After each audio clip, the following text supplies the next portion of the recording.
Asterisk the courtroom fell silent when the lawyer shut his briefcase, stood up, and walked out, leaving a woman worth billions sitting alone at the defense table. Gasps rippled through the gallery.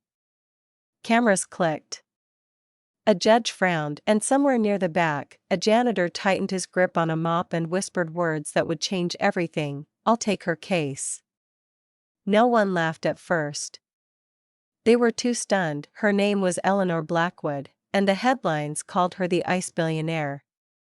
She owned half the city's skyline, glass towers, hospitals, tech firms, and charities. Few people ever connected to her name. She was powerful, untouchable, and allegedly guilty of the worst corporate crime the decade had seen. Stock manipulation. Insider dealings.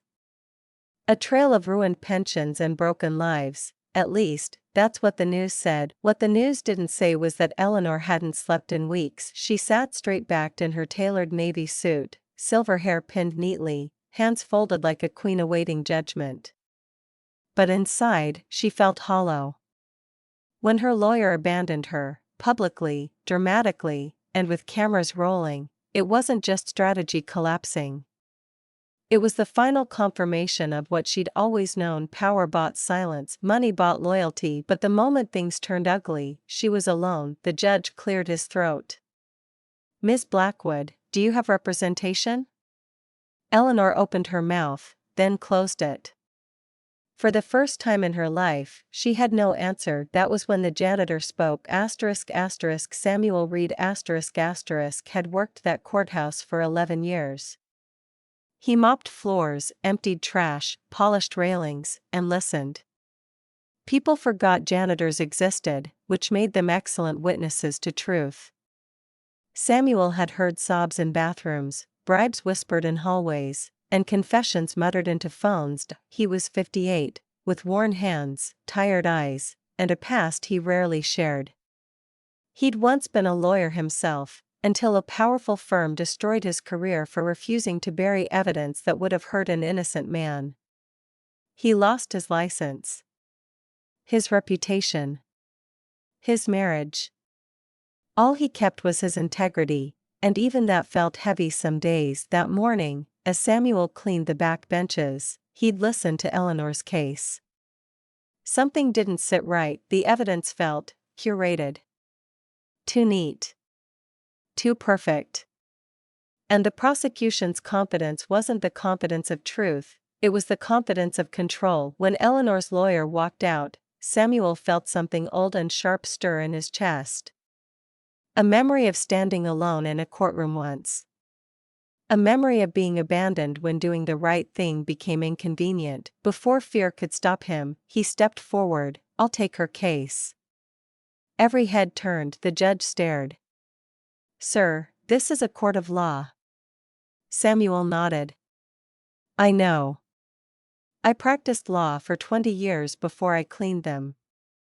Laughter broke out. Mocking. Cruel. Eleanor turned slowly, her eyes meeting his. For the first time that day, something flickered there: surprise, then confusion, then a fragile spark of hope she didn't dare trust. The judge sighed. "Mr. Reed. Samuel Reed." There it was. A name some older lawyers in the room recognized. Murmurs spread. The judge leaned forward. "Your license was revoked." "Yes, Your Honor." "For refusing to lie."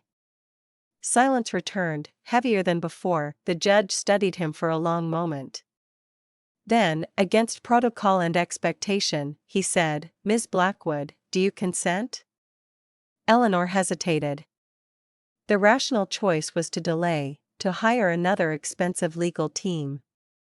But rationality had left with the man who'd just betrayed her. She looked at Samuel, this stranger with nothing to gain and everything to lose. "I do," she said quietly. The media exploded.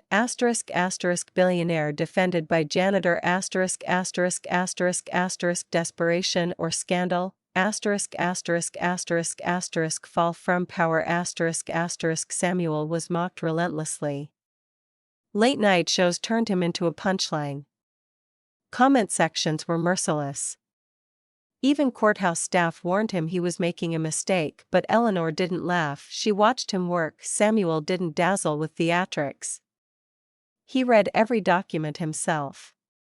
He traced money flows, questioned timelines, and noticed something no one else had, a pattern of transactions that pointed not to Eleanor, but to a shell company quietly controlled by her own board members, men she had trusted for decades. When Samuel showed her the evidence late one evening, Eleanor broke, not a dignified tear, not a composed sniffle. She cried like a woman who had spent a lifetime being strong because she was never allowed to be weak. "I built everything," she whispered.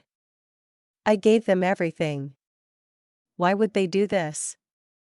Samuel handed her a tissue. "Because you were alone. And they thought no one would stand with you." The trial resumed with renewed tension. Samuel cross-examined executives twice his size with calm precision. He exposed forged emails. He introduced overlooked audit reports. He asked simple questions that unraveled complex lies, and slowly, painfully, the truth emerged. Eleanor had been set up. The jury watched as men in expensive suits squirmed under oath. The prosecution scrambled. The narrative collapsed, but the final challenge came when a key witness, Eleanor's former protégé, took the stand and lied. Samuel paused, then did something unexpected. He asked her about her childhood. Her first job. Her student debt. The courtroom grew quiet as the woman's voice shook. "You don't have to protect them," Samuel said gently. "They won't protect you." She broke, and with her confession, the case turned. The verdict came 3 days later, ***, not guilty. All counts, ***. Eleanor closed her eyes, breath shuddering as years of loneliness, pressure, and betrayal finally loosened their grip. Samuel didn't smile.